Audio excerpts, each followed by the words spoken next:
You're probably buying your carry-on luggage all wrong. How can I say that? Well, tell me if this sounds familiar. You go on YouTube, look at a bunch of reviews for the best carry-on luggage. You go on to Amazon, read a bunch of reviews for the best carry-on luggage. You go online and do a search. I know one site says they have reviewed over 600 different carry-on bags. Bit overwhelming, isn't it? The problem is you don't want the best carry-on luggage. What you want is the best carry-on luggage for you. The best carry-on luggage that meets your needs, your style of travel. Hi, I'm Howard Taylor. I've been traveling as a slow traveler since 2019, been through a number of carry-on bags, and I'm going to show you my 25-point review list to help you pick the best carry-on bag that will meet your needs and your goals and your style of travel. Here we go. First, this checklist is a free checklist and it is available to you. You can just go down and download it and look at it yourself and follow along.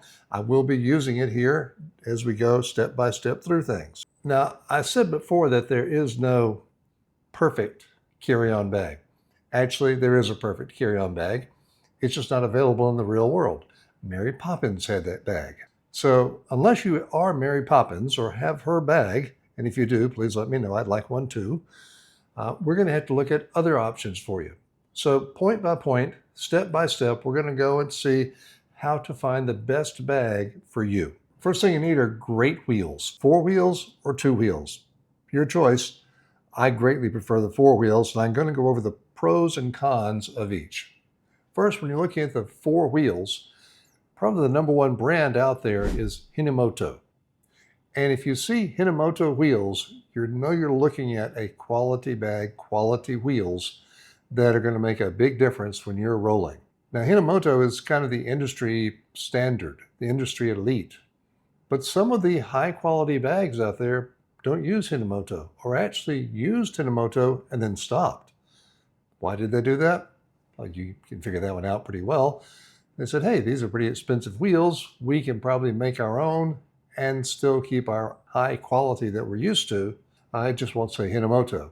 With the wheels, when I say it's 4 wheels, actually many times it's going to be 8 wheels, 4 pairs of 2. But some are single wheels. Now some people will say that the single wheel is bad, but I also used a Travel Pro Max Light bag that had single wheels. It rolled great. It's a wonderful bag for rolling and moving along without a problem. However, you do want wheels that are big enough. Samsonite came out with a bag. It's only 4.9 pounds, great super light bag. And part of their making it light, they put in very tiny wheels. There were 4 sets of 2, but they were so tiny I was really scared if they were going to drop down into a grate or something. You also want to find wheels with sealed ball bearing. Now many times they may not advertise this, so you won't be 100% sure in knowing it. But if they have a sealed ball bearings, that can really help with both the rolling and the longevity. And a side note to look for are wheels that don't intrude too much into the bag with their mounting hardware. This is next to impossible to tell when you're looking at a bag online, but if you can see it, take note of it.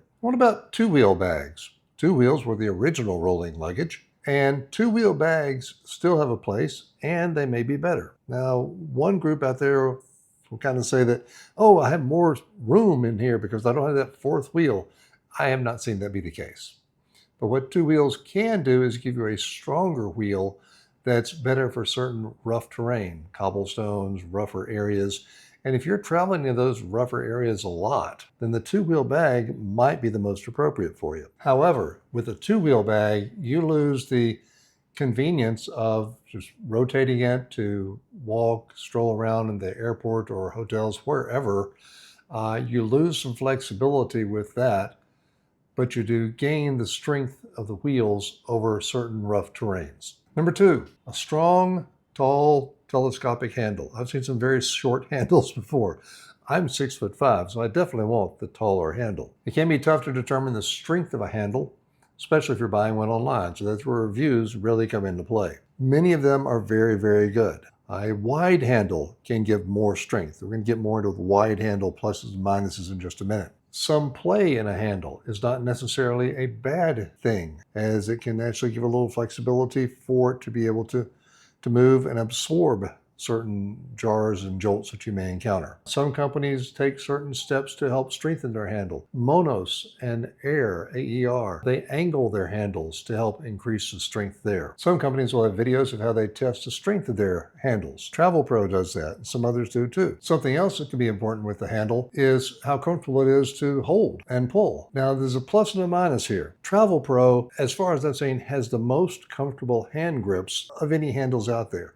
They're a little bit bigger, they're cushier. I've used them and just great. They also have the tallest handles that I've seen out there. And 6'5", that makes a difference for me. However, that thick, cushy handle, when you have a fully loaded backpack or personal item bag that you want to slide over it, you know, when you fill those up, even though it has a strap on the outside, you now get the bag so full that there's not much room there. So a skinnier handle slides up through there better than the big thick handle. We got them through, but we kind of end up almost damaging the personal item bag because it's stretched out so much. Yes, we overfill the personal item bag strap. Trolley strap, they call it. Let's take a quick side trip for a moment just for fun. If you want to skip this part, you certainly can. But I want you to think about, it was until 1987 that a telescoping handle and wheels were put on luggage. That's when it was invented. The first one happened in 1927, Anita Willits Burnham. And you can see a picture of that luggage here. Following that, not much happened until about 1967 when a fellow Bernard Sadow invented what they called luggage that glides. And they tried to sell it through Macy's for a bit, worked pretty well. But it was basically just a suitcase. They put 4 wheels on the bottom and a strap to pull it with. Not very stable, it didn't do well over the rough terrains or so. Then in 1987, Robert Plath, who founded Travel Pro, he was a pilot. He took the luggage, turned it on its side, the end, added 2 wheels to the bottom, a telescoping handle, and created the rollerboard. 1987, we had modern luggage. Think about this for a second. We put a man on the moon in 1969, 20 years before we figured out how to put luggage on wheels. Onward. Number 3, you want your bag to always be balanced, especially when it's full. So if you get a soft-sided bag and you fill it up, even if it's not expanded, it can end up bulging out over the wheels, pulling it out of balance. This is dangerous as it may pull you over. It's inconvenient as it makes it a lot harder to roll, and it's just plain not safe or fun to have. So you want that bag to always be balanced. Number 4, approximate maximum carry-on bag size. Well, you can't buy a different bag for every different airline, and different airlines have different sizes. I've got a chart here that you can get to. You can see a number of them online. You can go to the different airlines. But I just try to figure out what are the basics that we're looking at as far as size that you can expect to encounter. There's 3. In the US, it's pretty much 22 by 14 by 9. Always check the airlines yourself. In Europe and Asia, typical, including even Ryanair, which is a well-known, very discount airline there, 55 by 40 by 20 centimeters. EasyJet and a few others, 55 by 45 by 25. Typical maximum weight is 10 kilograms or 22 pounds. Now, do they always measure it? Do they always weigh? No, not at all. Now, in Air Asia, we've got a totally different situation. Here, first you see the size of the bag, which is 22 by 14 by 9. Well, that's easy, good. They can even have a personal item bag that is 40 by 30 by 10 centimeters, great. But the weight of both bags together cannot exceed 7 kilograms or 15 pounds. Good luck. Now, when you're shopping and you're online and you see something will say, it's a 20-inch bag. And you think, well, that seems a little small. I want to get a bigger bag. Well, no, that 20-inch bag is probably actually 21 or 22 inches. They're not counting the wheels when they measure it and for their advertising that they did. So don't ignore a bag because you see, oh, well, that's 20 inches, that's way too small. It probably is not. See if they also have the measurements for the bag plus the wheels. For example, Hanke has a top opening, wide handle, hard-sided bag that in the listing on Amazon they refer to as a 20-inch bag. but the actual specs say it is a 22 by 14 by 9 in their features. So watch out. Just because it says it's 20-inch doesn't really mean that it's 20-inch. They just measured the bag, not the wheels. If you want to push the limits a bit, there's something called the Away Bigger Carryon. Monos has a similar bag, and I'm probably sure some others do too. And this bag is 22.7 by 15.4 by 9.6. Oh wait, that's bigger than 22 by 14 by 9. Why would they make a bag that big? Well, what I've read before is that Away went and measured those bins that you stick your bags in to see will a bag fit or not, and discovered that, hey, there's a little bit of room here. They're not exactly 22 by 14 by 9. They're slightly bigger. And so we can make a slightly bigger bag and gives you slightly more room. And that can be a real plus. You just need to be aware that they may say that, sorry, that won't fit. You have to check that bag. I've known travelers who've used these bags for years and successfully have not had to check them due to the size. It's a judgment call you have to make. On to number 5. We want maximum usable space inside the bag. Well, duh. That's where your stuff goes. So what can get rid of some of that space inside it? Well, one is one of these cup holders. Have you seen these fancy cup holders that they look great? I saw one on the bag. Well, that sounds a wonderful idea. Got a bag, got my cup holder on it. It just pops out. I can put my cup there. Great. Not using it. Get rid of the cup. Perfect. Until I open up the bag and realize that that cup holder intrudes into the bag. So getting rid of my space inside the bag. I'll hold my coffee if I keep my space inside the bag. Watch out for any excessive little storage things that may be in there. Usually they collapse and they're nothing, but watch out. Minimal intrusion of the handlebars. Now, with the handlebars, obviously they're going to come down into the bag. Well, you got 2 types of handlebars. You have the ones in the middle and the wide handlebars, which I prefer. We'll go over that in a little bit. Ones in the middle, well, guess what? They're right in the middle of the bag. And if it's a big handlebar that sticks up a lot too, that's costing you some valuable packing space. Definite side note now, if you are on the team that likes those middle handlebars, you may want to consider getting the Amazon or other, but Amazon particularly has a slim packing cube that fits in between those 3 spots, both sides and the middle, with those types of handlebars. The other thing that comes into play with the handlebars that go down the middle is you're going to lose some packing space, whereas handlebars that go down the side, you're not going to lose that space. Okay, let's talk zippers. You want secure zippers or no zippers at all. You may have seen the pin trick performed. It's a very simple trick.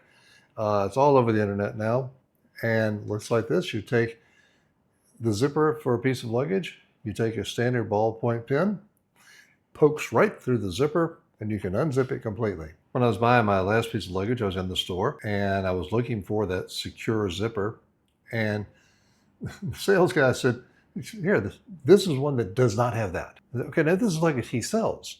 He said, this doesn't have that. And he took the luggage, he took a pen out of his pocket, popped it through, unzipped it, zipped it back up in about 2 seconds. So you definitely want a secure zipper. Nothing's going to be perfect. Nothing that people can't get through, but it shouldn't be just as easy as an open door. So you definitely want a secure zipper. Now these have various names. They can be called an anti-theft zipper, double coil zipper, puncture resistant, security, tamper-proof. You just want a quality secure zipper. And as far as the brand type of zipper, kind of like Hinomoto wheels, YKK is your general gold standard when it comes to zippers. Of course, without a zipper, you don't even have to worry about that at all. And luggage that uses latches eliminates that problem completely. I've even seen some luggage that in a hard shell, not only does it use the latches, but can have a rubber gasket too. Some good considerations to go through there for your security and protection of your items. Well, let's enter into the world of hard-sided versus soft-sided.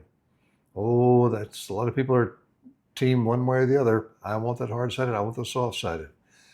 As I mentioned earlier, the catch with the soft-sided is you can overpack them pretty easily.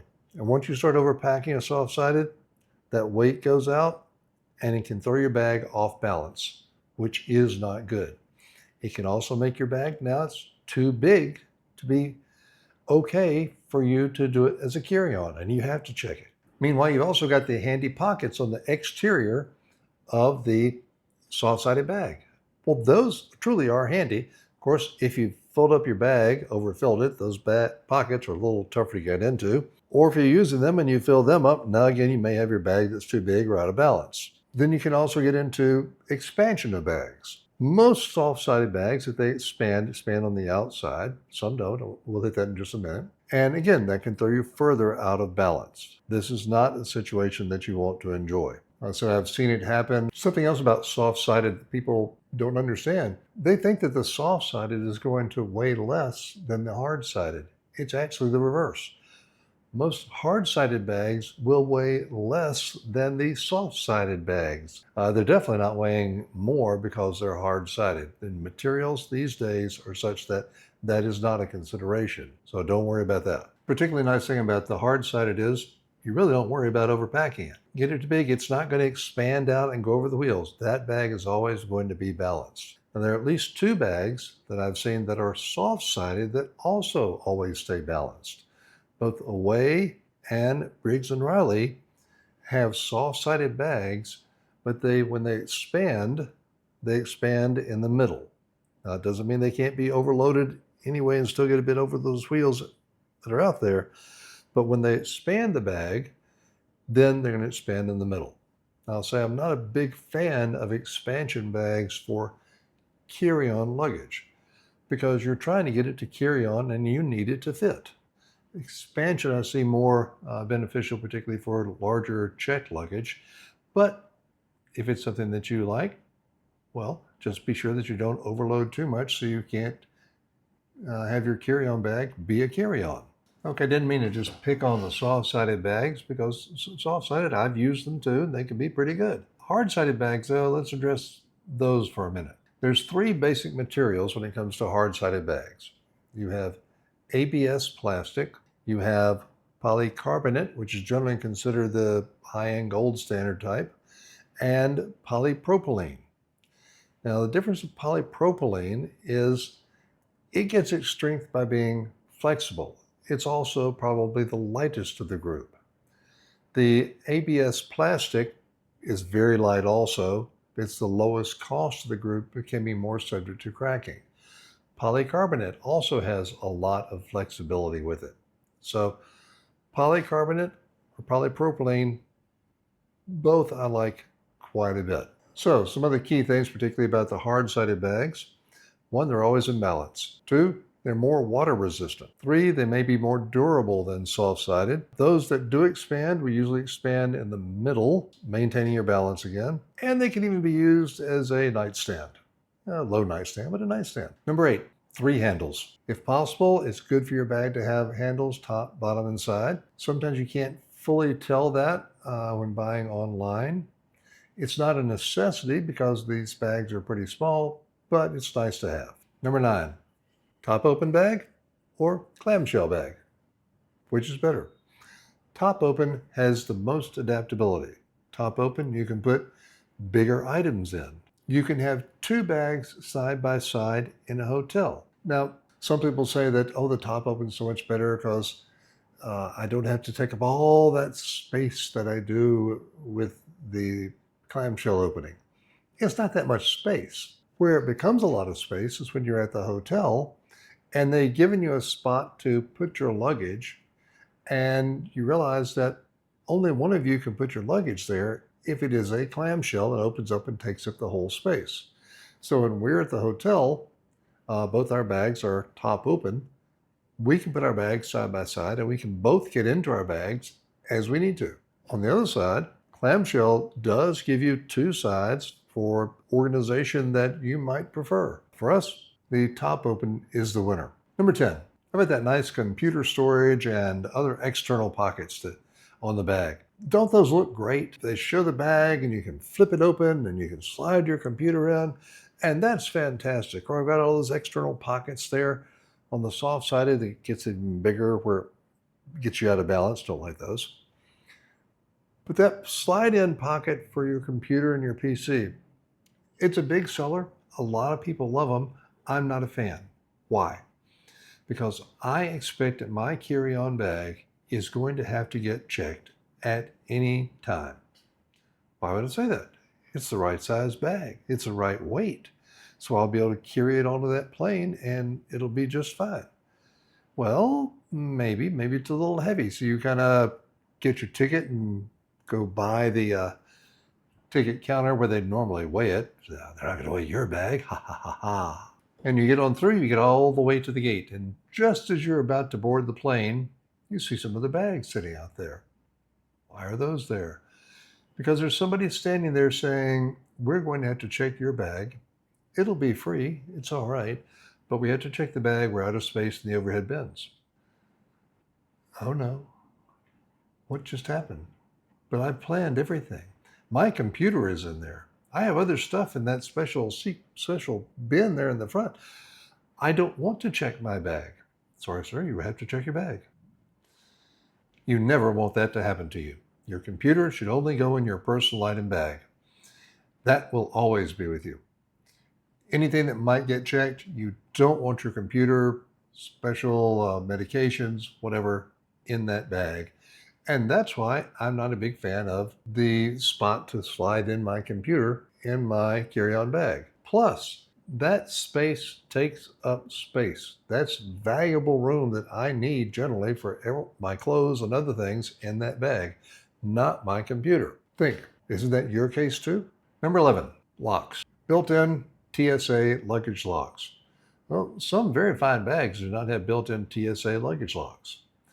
TSA luggage locks also will not keep a thief from getting into your bag. They're helpful. But if it's going to be on there and it's going to be helpful, you may as well have it built in rather than a separate padlock that has to hang on there. On the other side of that, I have seen at least one YouTuber who said his locks have gotten broken into before several times, and he just locks it, but he tapes the code next to it so people can open it if they need to. 12. All the zippers should have a lock or be lockable. Maybe it has a TSA lock that's built in. Maybe you want to use a little separate padlock. At least have what I call a zipper keeper that you clip on and clips the two ends together of a zipper.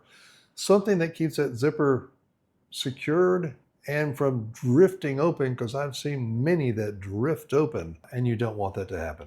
13, wide handle luggage. It's easier to push, it's easier to pull, it's easier to pick up, and when you're packing, instead of having two bars there in the middle using up all that space, the bars go on the side, leaving this area wide open for easier, flatter packing.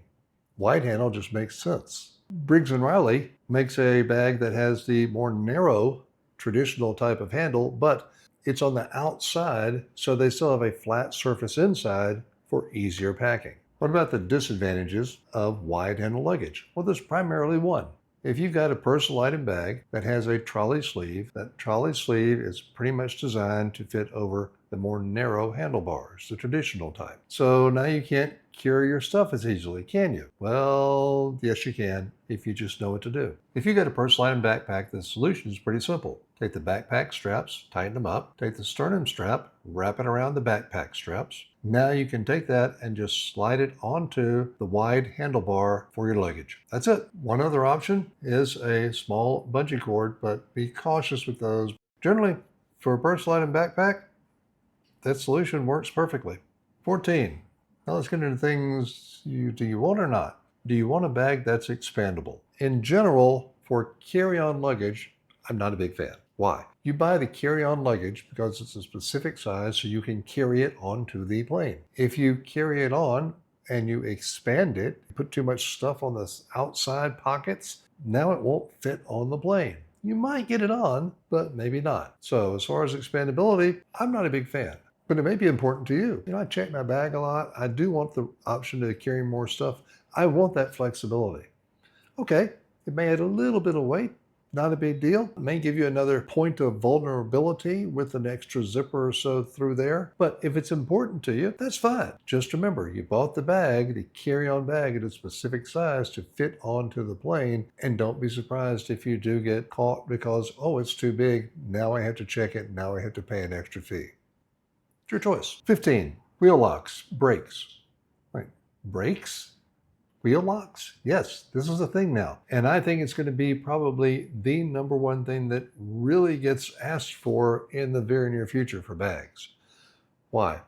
Well, if you've ever been on a bus or a train, had them hit the brakes and you watch your bag leave, or you're on a bit of a hill, you take your hand off your bag and it leaves, and you're running down the hill chasing it, gee, a brake would have been nice. Well, they are out there now. Some bags may have it as a switch on the top of the bag, which is the ideal spot. I've seen some bags that have them built onto the wheels themselves. Now, generally, these are going to be on two wheels, the outside wheels away from the handle. That way, you can tilt the bag and still roll along, but when you drop it, those two wheels will keep the bag from rolling. So, an option, not every bag has it yet. I'd expect to see more and more of these in the future, and it's a really great feature if you can find it. 16, self-aligning wheels. What the heck is a self-aligning wheel? Well, this is available only at Travel Pro right now, and what they've done is they have magnetically aligning wheels so that they're always pointing straight for you to roll as smoothly as possible. A lot of people just love them, and an option for you. 17, shock absorbers. Yes, there are shock absorbers for wheels. I own some luggage that had the shock absorbers. Don't think it made a darn bit of difference, but sounded cool, and mostly though, it may just give you one more thing to break. Ours never broke, but I don't think they made a difference either. 18, interior compartments. Well, having extra interior compartments built into the luggage, especially that you can't remove, I don't consider a big plus. Now, little spots that you have a zipper and you put something in, that's one thing. But if it's something that really takes up space, I don't want that. That's taking up space that I want in my luggage for my stuff. No, not what I'm looking for. 19, a built-in scale. Yes, there's luggage that has a built-in scale. I haven't tried this myself. I really just don't see a need to have on top of my bag something that broadcasts the weight. 20, removable wheels. Is this a gimmick or something great? Yes, there is luggage that is made so that you can remove the wheels. Now, why would you ever want to do that? It's so that you can take luggage that technically is a big or too big in a way. Once you remove those wheels a couple of inches there, no, now my luggage is smaller. It can make a carry-on luggage change to personal item size luggage. There's a company, Takeoff, that makes that luggage. Some others that have come out there too. The problem is you remove the wheels. Now you have to do something with those wheels, and they're not small. So it's a plus or minus. Some people have liked it. Others kind of wonder. Personal choice there. But an option that you can consider. 21, you want a fair price. Generally, you're going to pay about $150 to $300 for a good quality bag. Now, some bags you could pay more for. Briggs Riley, Travel Pro's top-of-the-line bags, you're going to pay a good bit more for. You get bags like Rimowa, where you're looking at $700 to $1,600 or more. Meanwhile, at Sam's Club even, they've got a bag that is polycarbonate, Hinomoto wheels for $70. I bought my current bag, which is a Clamshell bag. You can't buy it in the US, unfortunately. Bought it in Europe. I bought it in Malaysia, and it was $68. Top quality bag, great wheels, wide handle, polypropylene, secure zipper. Loving the bag. So it's a judgment call bag by bag, but generally figure $150 to $300 for a good quality bag that's going to last you a long time. 22, a great warranty. That's a real plus. But to also consider, can you really use it? Depends on the type of traveling you're doing. If you're traveling internationally, if you're traveling for months and months at a time, you may not be able to return a bag or get a new bag sent to you, depending on the company and what you paid for it. Briggs & Riley and certain Travel Pro upper-end models have insane lifetime warranties that actually cover even if the airline damages the bag. With other bags, though, you've got a great warranty. You're traveling, the bag breaks. What do? Well, if they can't get a bag to you right then, you're probably going to buy another bag because you've got to get home. Then you can activate your warranty, they'll replace the first bag, and now you got 2 bags. Did you need 2 bags? You've got to judge the call there. Generally, if a company is offering a strong warranty, it means they believe in their product, and that's always a plus. 23, hey, we're almost at the end. How about color? Black or a very dark color, that's it. You really don't want your luggage to stand out. You don't want them to say, oh, that looks big. Ooh, bright yellow, bright white. That'll stand right out. That looks even bigger than the black one next to it. It does. Black is still slimming. Dark color, don't stand out. Make your luggage look slim and go with that. You don't have to. It's not a necessity, but that's what I'd recommend. But a wrap. A wrap, you see them all the time at the airport. Some people wrap them in cellophane. They have a cool wrap that goes over the outside of the bag. The wrap is nice, it may protect the bag, but I really don't care about the bag getting certain scuff marks on it. That's not a big deal. I just want it to survive. The wrap can, though, help slow down people that are trying to break into a bag because, oh, you're more hassle to get into than another. Optional, definitely.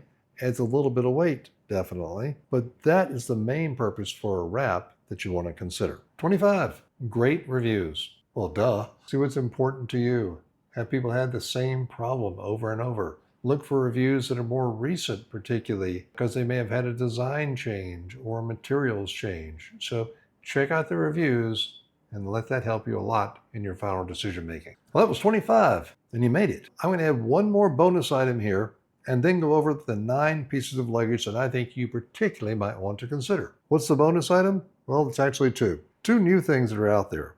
One are built-in vacuum compression systems for the luggage. It's pretty cool. A bag that's built into the bag, vacuum compression. You put all your stuff in, attach their little vacuum, it'll shrink it down, more fits into the bag. It's great, but that bag has a bit of weight, and if it ever breaks, well, good luck. And 2, you've seen them in the airports by now, electric riding luggage. Now, I'm 6'5". Can you imagine me riding one of those little electric riding luggage gizmos, okay? Like the little tricycle that I'd be cruising through the airport on? They're very cool. They have electric battery, and they weigh about 20 pounds. Now, let's go look at 9 bags that you might want to consider. And again, there's a list you can download right here. Okay, let's look at 9 bags that you might want to consider. First, there are a lot of wonderful bags out there. These are not the only 9 that are great. There are others too. But these are some that I particularly favor for a number of the reasons that you saw in the video. And pardon me, let's look at my notes. A few things I especially like, which I reviewed, include wide handle, great wheels, preferably 4, top loading, hard case or shell, and always balanced. I haven't purchased every bag here. I'm not a big fan of expansion carry-on luggage, but I've included one of those here too. And while 2-wheelers aren't my preferred style, there is a place for those and people who do particularly like them, so I've included a couple of 2-wheelers here also. And if you think you might buy a bag due to my information, well, if you'd be kind enough to use the link on my page here, I'd greatly appreciate it as I get a little something. Thank you for that. So here we go. First, the Hanke top opening carry-on. Pros, it's top opening. Clean, simple interior for maximum room, polycarbonate shell, wide handle, YKK explosion-proof zipper, TSA locks, and hinge straps to hold the top open. Cons, not really any. Next, the TUPLUS Impression series. Pros, polycarbonate shell. Hinomoto wheels here. Wide handle, TSA locks, lock cover, very light. Reviewers say it comes with a cover, but they don't mention it in the Amazon listing, so I can't say 100% on that. Con here, it's a clamshell design. Now, not my favorite. I prefer the top opening style, but you might prefer the clamshell. Next, Level 8 Voyageur. Level 8 has come out with their wide-handled version. It is a polycarbonate shell, and Level 8 is known for great wheels. As far as any cons here, really just being a clamshell. Otherwise, lightweight, great company, great reputation, and all the other pros there too. Now, if you do look at this one on their website, they promote this in a bold bumblebee color style, yellow on one side, black on the other. You have to look and click to go find the pure black if the black is what you prefer. How about a top opening expandable? Well, that's the mixi 20-inch top opening expandable. Remember earlier I said 20 versus 22? 20 is the size of the bag, not the bag and the wheels. It's a very strange the way they do that. If you look here in the specs, you'll see it's 21.46 inches, but they call it a 20-inch bag. Pros here include the polycarbonate shell, top opening, expandable. Again, that can be a pro and a con. And this one has a standard slim handle. Again, pro and a con there. And as none of the ones they have going forward are wide handle, I'll stop mentioning wide handle, although I do prefer that. Next, the Briggs Riley ZDX. It's not a cheap bag, but they have an insane lifetime warranty, including for airline damage even. It's top opening, a flat interior for packing. They achieved that because the bars are on the outside. A unique expansion compression system. Very cool in their system. The whole thing lifts up as one, and then when you're done and you're packed, you press it down and it stays compressed and packed. Very unique there. And it expands in the middle for balance. Key for me. Cons, it's a bit expensive, but seems worth it. Be careful about overloading those external pockets. Continuing in the Softside world, the Away Softside Carryon. Away is a very well-known brand. They only came out with their Softside about a year or so, I think, for the first time. Pros, it is a top-loading Softside. It's expandable in the middle for balance, so there's a real plus too. Cons, it's heavy. Remember I said Softside, you think they're lighter? Nope. This bag is 9.2 pounds. That's for the regular, but they also make the bigger version. Now you're up at 9.8 pounds. So not a light bag, but if you like the Softside, it's there.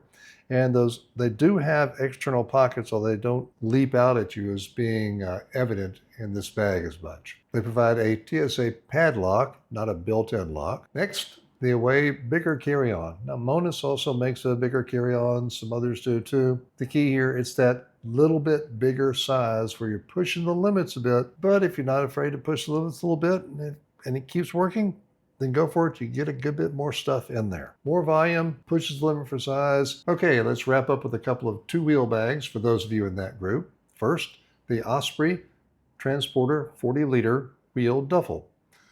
Big pro here, great wheels. Raised chassis to get over tough terrain, cobblestones. Fantastic there. Very long handle, very lightweight.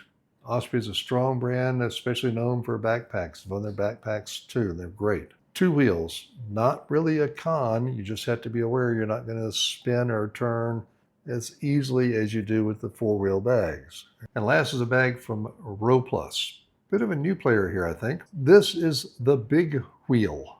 As you see, it is a huge wheel to get over all kinds of terrain. Great price. Soft bag, has the exterior pockets on it, but the biggest factor is those big wheels to help you get around. And we reached the end. Thank you so much for watching. I hope you found some information that was helpful. Again, if you do choose to pick up one of these bags, if you use one of the links that we have below, I greatly appreciate it. That helps with us because we get a little something. Please like and subscribe. I can't always say that right. Thanks again, and I wish you safe, happy, and healthy travels.